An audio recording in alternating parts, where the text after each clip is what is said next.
from Stephen Ligon, one of my loyal subscribers and occasional rescuer, financially wise.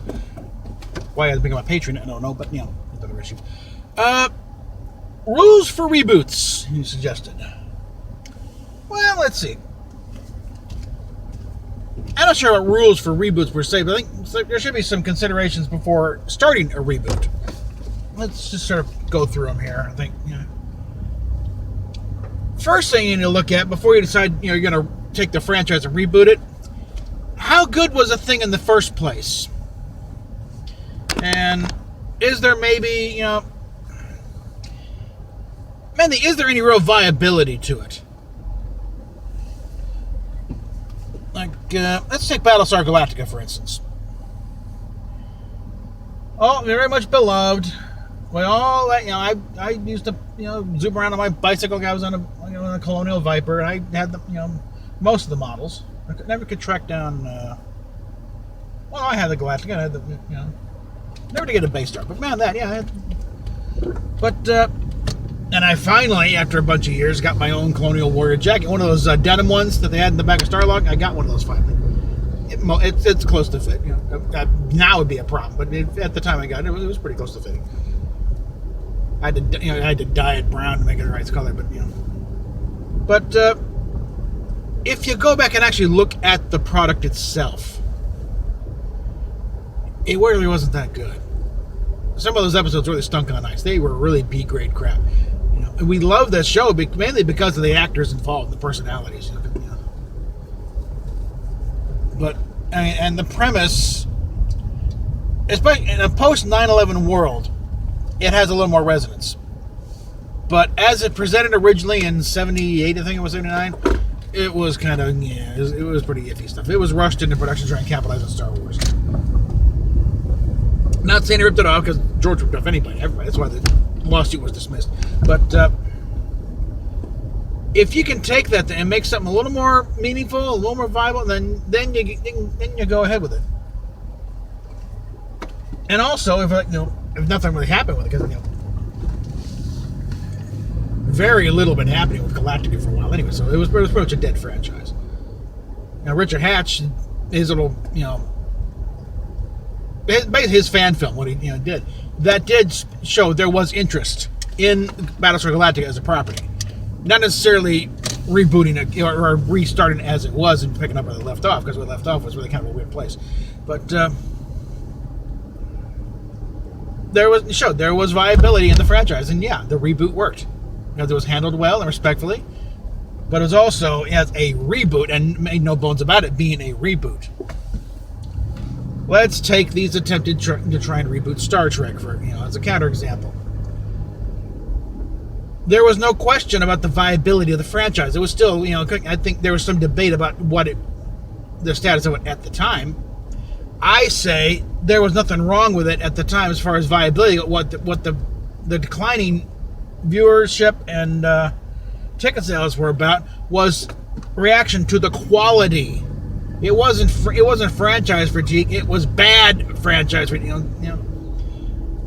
You start putting out crap, people are gonna eventually say, "This is crap. I'm not paying for it anymore." Okay, that's why Nemesis tanked. I think actually Nemesis was a direct reaction to the rather bad reaction they were having to Enterprise at the time, and torpedoing Nemesis were the only option available at the time because they weren't listening to the fans at that point. And the fact that Nemesis stunk on ice didn't help, because there was no way to do a rebound. Because word of mouth got back, it's bad, don't even bother. So, they lost to Made in Manhattan opening weekend, but there was no rebound as they really, it's a good movie, let's go see it then. No, they stayed away. So anyone's saying, Nemesis failed because it was a bad movie. Yes and no. It didn't recover. It failed initially because it was a reaction. It was like, Solo being torpedoed because of The Last Jedi. That was the thing. And so you gotta read the crowd better than you. And J.J. Trek taking off like it did is nothing to do with the relative quality of the movie, and to the fact that it was something different. and everyone's going to come out to see, we got something different going on here, and what's he bringing to the table? So that was a guaranteed moneymaker. But, and in the reaction to that, they came out to see Into Darkness. And that's when the whole thing started over again. It's crap. It's too late to take your money back on that one. They've got your money, so they don't care. But you can respond. It's like, second hit draws the flag. You can't. It's too late to take back your ticket sale on Into Darkness. But you can make sure that the next one fails, and that's what they did. Even though ostensibly Beyond was supposedly better than Into Darkness, I think it was still stupid. It's still the same sort of thing because they're still trying to turn Star Trek into something that really isn't. In this case, they tried to turn it Fast and Furious. It's like, what? But yeah, in the domestic box office, that one died horribly because they totally misread the crowd. They thought, all right, and no. So yeah. If they had just done a straight Star Trek movie, first you would not have hired J.J. Abrams because he had the wrong attitude. I was never into Star Trek. I was into Star Wars. Star Trek was too talky. Out. I don't care how hot you think you are. You're not right for this progress. Get out of here.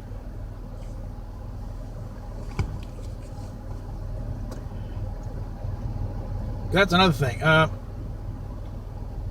Let's move on. Yeah. So. How much do you like the franchise to begin with? That's your next rule right there. It comes down to, why are you doing this,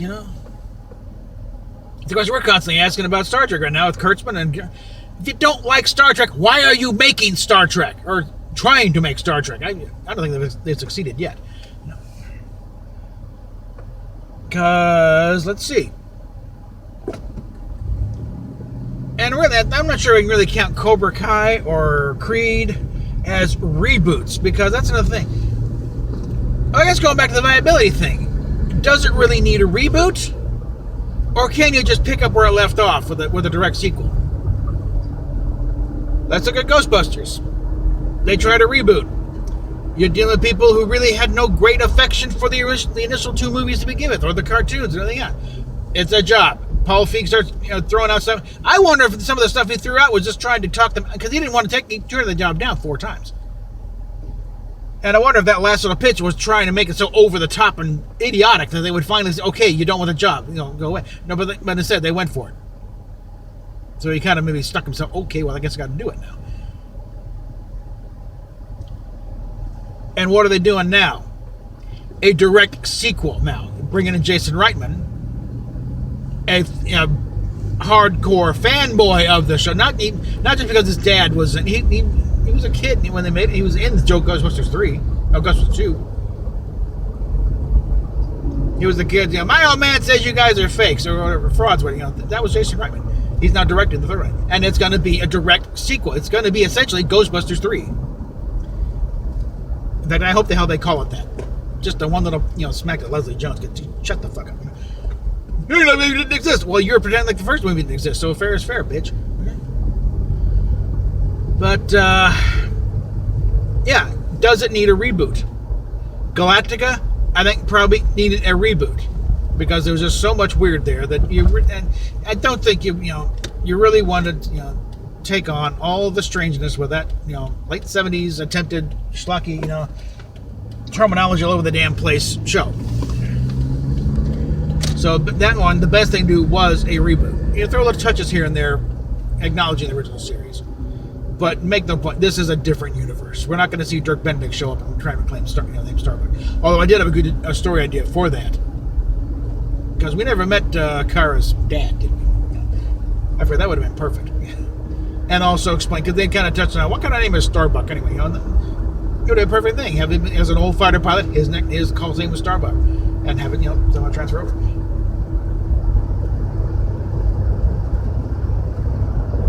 But yeah, if you don't like the franchise to begin with, and if there's still some viability in doing a straight sequel, just picking up where they left off, then really don't do a reboot. Cobra Kai is showing you can just pick up where you left off. You didn't have to do. Yeah. What Jackie Chan movie? Ralph Macchio back in there. Yeah. And with Creed, yes, we get to see Rocky older. Why he's not getting the ring anymore, but he's bringing up Apollo's son. Okay.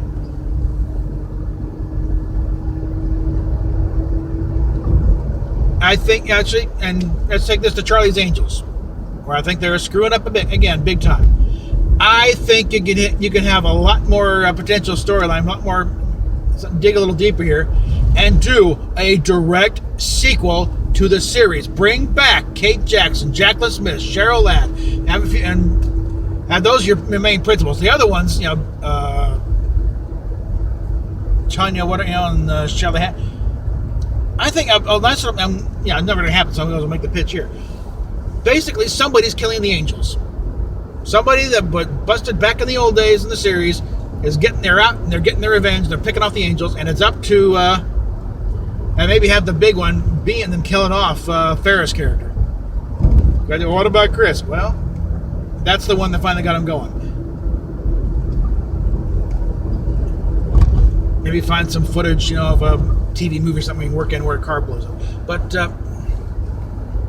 have that where you get the last three back into action, and they go out and take this guy down. Make it a direct sequel. Forget this reboot crap, I'm sure the three of them would have loved the work, and have them acknowledge that it wasn't just a jiggle show. They actually, it's a legitimate, it was a meaningful show back then. A lot of people, got out of that. There was more to it than just, I am not a yo-yo. If you know that, where that one comes from. But no, we're going to do another reboot, and it's going to be all woke and crap. I am so sick of that term.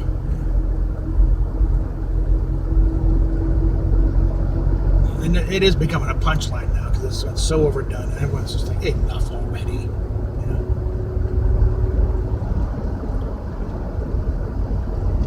But let's recap here.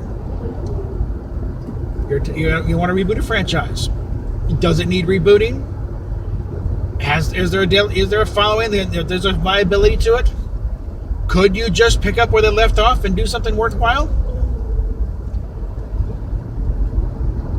Or is it a total crap show? You don't, what? And then also, do you like the original show to begin with? So, because if you can't give any proper answers to that, it's kind of like, just remakes. They're, Disney and their umpteen million remakes of everything under the sun. Their remaking stuff has no business being remade. Now, frankly, Mulan, I am interested in that one, because the thing just looked too goofy to begin with the, Eddie Murphy dragon and stuff. It's what? Because there's a bit of a story here, and you're going to give it the, typical, Disney musical cartoon treatment. No. But this one actually looks interesting. And it's basically China's answer to. So, Mulan, they're doing right. The Little Mermaid, I think that just smacks of it's next on the list. What can we do to make it different? Okay, that's the black chick as the Ariel. One, it's something different, and also it challenges anyone who says anything wrong about this as a racist. Yeah. That card's already getting worn out, okay? Nobody cares about the fact, it's the fact that well, I say, the only real connection a lot of people have with that story is the cartoon. And in their minds, Ariel is, granted, she's the singing fish girl, but she's a white redhead. Now, if you're going to put a red wig on this Halle Bailey kid, it'll look weird, but all right. And technically, she's not human, so she can be whatever color they damn well want. They can paint her green for all the difference it makes. And compared to the original, and again, now they'll go back to the original, fairy tale, that was a rather gruesome, they sanitized the hell out of that thing. But yeah, that just strikes as just next on the list. We're going through all the big cartoons. Okay, yeah, we got and they're going back to Dumbo. That was pointless.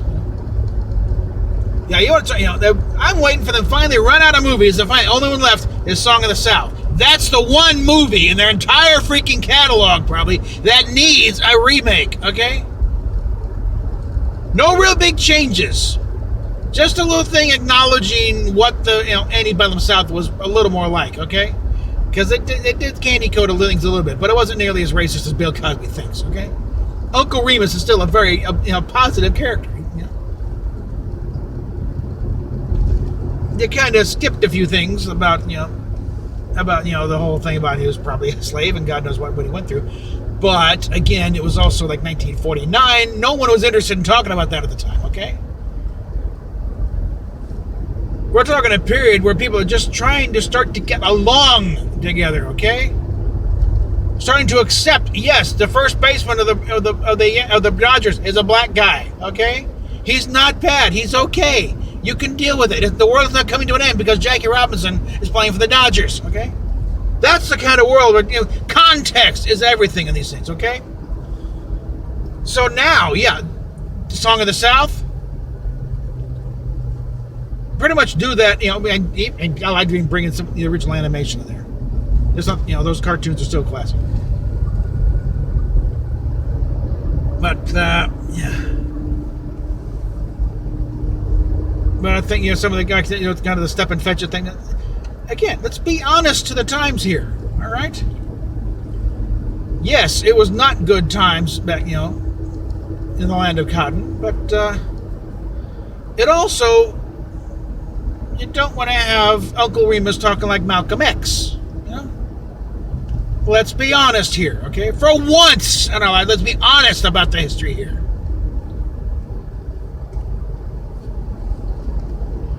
Because everything is serving one agenda or another, and everyone, I think, is just sick of the agendas on all sides. Enough already. Can we just have a good movie, for Christ's sakes?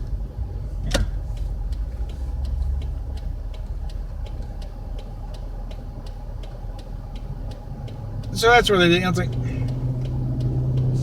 I've never seen a comment several years back when the remake craze started kicking off here about whether or not what movies should be remade. That one kind of an old actor, so bad movies, yeah, remake them all you want, okay? If it's bad, for God's sakes, try it again. If it's a good movie, leave it alone. They got it right the first time. Okay?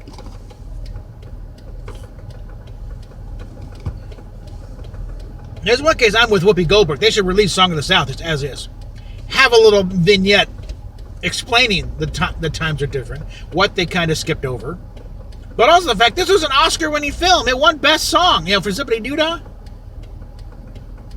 And I'm probably, if technical awards, it's like, this was not exactly a small B movie that came and went with nobody noticing. This was a major event. That's why we're still talking about it now. Even though it's, thank you, Bill Cosby, got the thing banned for, 30-some years now? At least in the U.S., you can still find it overseas. Because they don't give a rip about our little petty issues here. But, yeah. What it boils down to, is the property worth rebooting? Should it, or should it just be picked up where it left off? Star Trek should have been picked up where they left off. The Orville, a few changes, would be picking up Star Trek where they left off. Because in the time, the year they set there would be just a few, not many years after Nemesis. So there you got your post-Nemesis series right there with the Star Trek ideals and philosophy intact. In fact, better explained in there than they did in actual Star Trek. All you do is, slight change in the uniforms. In fact, maybe not even that much of a change. Just, put comm badges on instead of the badges they got. Putting their cells on the backs of the ships, bingo. Star Trek Orville. We can all be happy. But again, assuming that this, largely, that's what Seth pitched, and what we saw is just Star Trek with the serial numbers filed off. That's a perfect way where they could have just picked up where you left off. We'll ignore JJ because JJ ignores us, okay? Fair is fair. Discovery is not the way you handle it, okay? One, if you're doing a reboot, acknowledge it's a reboot. Don't try this little crap. Oh, it's in the timeline. The bull. Yeah. Or it's kind of halfway. It's just a visual reboot. Visual reboot is still a reboot because the way things looked is still a part of how it all worked, okay? Especially when every previous series that are called back to the original series confirmed that's what it looked like. Especially when you consider that half of it was like where they're actually working these guys Forrest Gump-wise into actual footage of the show. You're not talking just recreation of the set. They actually, especially with, let's see, well, Troubles especially, but when they first started with Relics, that big wide shot of the bridge, all they built for that was a turbolift, one console, and the part with the command chair and the helm. That big wide shot is from that side, this side of Paradise. That scene on the bridge is completely empty. And if they'd let it run for like 2 seconds longer, the doors open and Kirk steps out. He's all by himself. But the biggie and the crowning jewel on this whole thing of what it looked like back then is In a Mirror Darkly, where they recreated those sets to religious detail. Okay? And the costumes.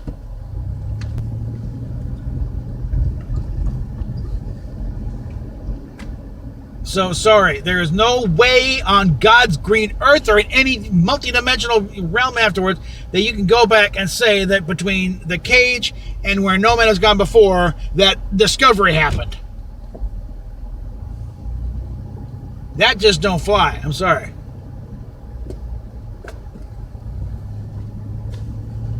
That is doing a reboot badly. One, you're not admitting it, and two, you're doing it wrong. Because I think there's a case where you got to go to outside sources, as far as the viability of the franchise, and the fact that fan films like next, New Voyages, Exeter, Star Trek Continues, the fact that they were taken off like gangbusters, and that Axanar was apparently ostensibly set during this same period. Maybe a little bit earlier, actually.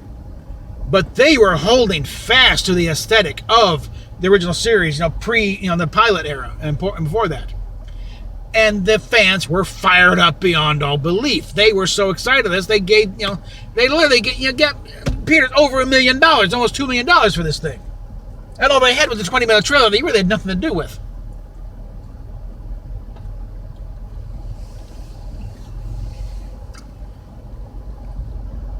That should have been a big fat hint of where they should have gone with this and told Kurtzman and essentially Abrams to go pound sand. We're not doing that. Okay. But again, we're talking to Les Moonves, who doesn't give a rat's ass and probably still confused over the difference between Star Wars and Star Trek. I baffled someone really that culturally ignorant that anybody, especially someone who was a top executive in the entertainment industry. Oh my goodness. Take two. I'm still baffled that someone, especially a top executive in the entertainment industry, could be so culturally ignorant to not know that Star Wars and Star Trek are two different franchises, especially when he's in head of the company that owns one of those franchises. Okay, it's just mind-boggling. But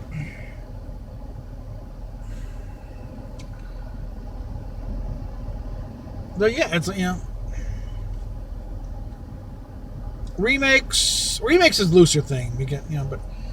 Because, is it worth remaking? Is there still a viable idea there that can be salvaged out of the thing? And also, was the original one okay to begin with? If it especially if a movie, like, if the original was fine, leave it alone, okay? They did it right the first time. You're not going to screw it up. If the original one was, kind of iffy, okay, fine. If you can do a better job, let's go for it. And reboots, again, in that case, if you're dealing with a long-running franchise, it's like you need to, do a little due diligence here. It's like, how, is the original one, still viable? Can we work with it as is, or does it have to be rebooted? Do you, start over? And how dedicated is the fan base, and are they going to skin us alive if we, suddenly trash their favorite franchise?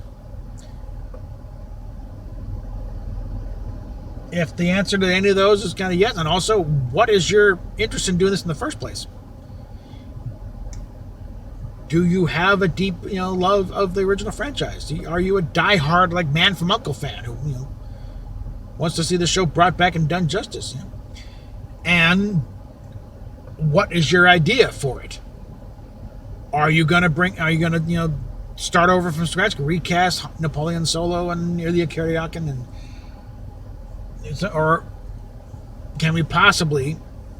And this is where a direct sequel comes in handy, as opposed to a reboot. Because you do a reboot, you're wiping out the entire record and you're starting over from scratch. A direct sequel, you still have that back history to draw from if you need to. And that is probably the big thing why Star Trek works so well, because you still have that a canon, that supposedly everyone, hates to be saddled with, but it's material to draw from. If Harv Ben decided to do a reboot with Star Trek 2, you wouldn't have had Wrath of Khan. You wouldn't have gotten Ricardo Montalban to that, because then you're drawing from the back catalog. And that's also why, frankly, Indian Argus didn't work, because they're trying to do a sequel to something that hasn't happened in their universe. And just compounding that fare with, nobody wanted a remake of Wrath of Khan. They did it fine the first time. That should pick it down. Nobody wanted a remake of Wrath of Khan. The Wrath of Khan is still beloved to this day. So that's a case of you're only going to screw it up, And it was also just so bloody obvious, that, it was it was a joke. What, there's a second movie going to be Wrath of Khan? It's like, yeah, they actually did that. They were that clueless. Despite the obvious, punchline nature of it, and the fact that they did a poll and fans emphatically said, do not do Khan. It's kind of like if you do, the numbers are such that if you do Khan, we riot. They did Khan, guess what? Opening.